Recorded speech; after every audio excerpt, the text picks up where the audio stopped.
Oke, assalamualaikum warahmatullahi wabarakatuh. Selamat pagi siswa dan siswi SMA Nurul Huda kelas 11. Hari ini adalah pelajaran prakarya dan saya akan menjelaskan tentang strategi pemasaran produk kerajinan. Selama ini kita sudah membuat beberapa kerajinan dan kita tidak tahu bagaimana prospek kita ke depan. Selama ini kita hanya praktek-praktek saja dan kita tidak tahu bagaimana cara pemasarannya.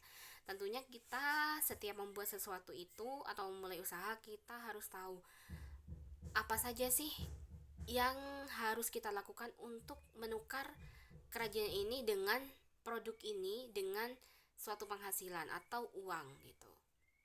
Tentunya kita harus mempunyai strategi-strategi bagaimana supaya pemasaran kita ke depannya itu menjadi lancar, berjalan lancar, terus banyak peminatnya kayak gitu. Kita harus mempunyai berbagai strategi itu.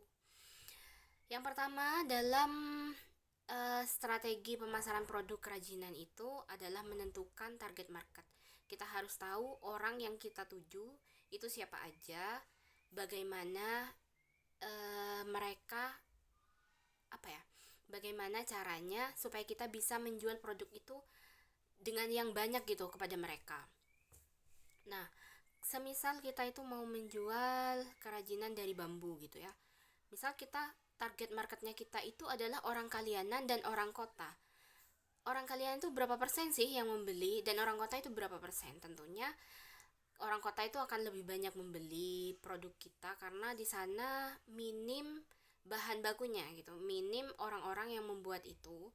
Dan kalau orang Kalianan itu pasti bakalan berpikir kalau bikin sendiri itu bisa gitu karena bahan bakunya di sini itu bambunya itu banyak, mereka itu bisa membuat sendiri gitu. Sedangkan di kota itu hanya dijual-jual saja, mereka itu jarang menemukan bahan baku yang bernama bambu gitu. Nah, jika produk dari kita itu sedikit gitu ya dan tidak memiliki stok yang banyak, kita bisa menggunakan yang namanya adalah sistem, atau kita misalnya sistem custom gitu. Orang-orang maunya yang seperti apa, kita kan biasanya ada tuh uh, menjual sesuatu yang sesuai sama keinginannya mereka kayak gitu. Jadi kita membuka sistem pre-order atau kita mengorder sesuai sama pesanan mereka gitu. Berapa orang yang memesan baru kita buatkan. Itu juga meminimalisir apa ya, kerugian kita gitu karena kita sudah tahu dulu sebanyak apa orang yang kita tuju untuk membeli. Selanjutnya adalah promosi sesuai target market. Jadi kita yang berhubungan sama yang tadi menentukan, tadi kan kita menentukan target marketnya itu siapa, dan sekarang kita mempromosikan sesuai dengan target market, membuat promosi yang menarik semenarik mungkin dan tepat sasaran. Semisal kita itu uh, mencari insight ya atau referensi itu yang harus relevan dan tepat gitu dengan target marketnya kita. Semisal kita itu membuat kerajinan kertas atau origami, targetnya itu kita tuh pakai anak-anak gitu. Jadi kita cari apa yang disukai oleh anak-anak. Misalnya anak-anak suka yang warna-warni gitu ya. Jadi kita membuat kerajinan itu yang warna-warni, warna hijau, kuning dan lain-lain kayak gitu. Dan kita harus tahu manfaat yang kita tawarkan kepada orang tua, orang tuanya wali murid itu. Jadi kita tuh jadi orang tua itu menarik bakalan tertarik gitu ya sama apa yang kita jual gitu. Kita nanti akan bilang kalau misalnya produk kita ini akan merangsang otak anak gitu untuk uh, mengingat warna kayak gitu. Itu akan menarik juga. Yang keempat adalah manfaat pemasaran.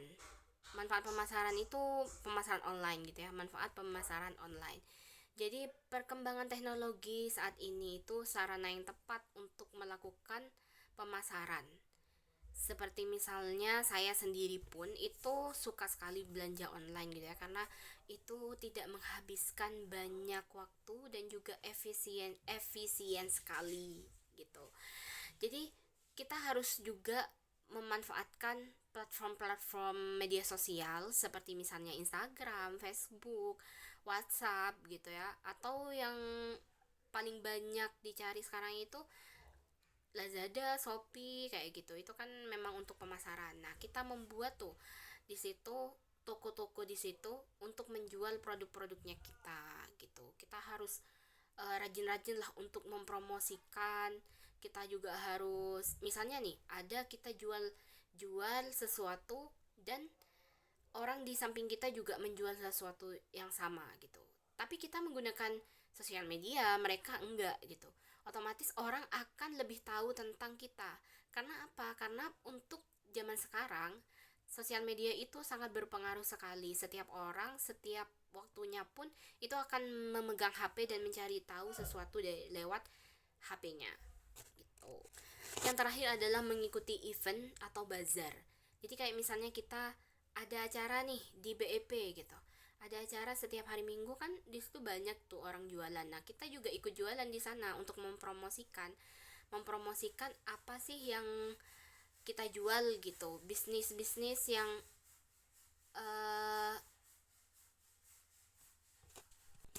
bisnis-bisnis yang hanya mengandalkan online saja itu juga agak kurang, apa ya, agak kurang istilahnya itu maksimal gitu. Kenapa? Karena di situ juga orang-orang pasti pengen tahu dong, kayak apa sih bahannya, apa sih yang dibuat, pengen megang kayak gitu, pengen tahu wujudnya gitu, dan ingin merasakan seperti apa, apakah emang dari bahan baku yang bagus atau enggak kayak gitu. Nah, tujuan kita mengikuti bazar ini untuk memperkenalkan kepada masyarakat luas bahwa produk yang kita jual itu adalah produk yang baik, dari bahan-bahan yang baik, yang bagus gitu.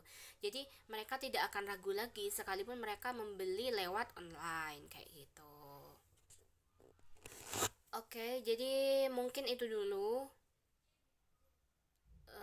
Mungkin ada yang ditanyakan dari kalian semua, bisa ditanyakan lewat WhatsApp. Ya, terima kasih. Wassalamualaikum warahmatullahi wabarakatuh.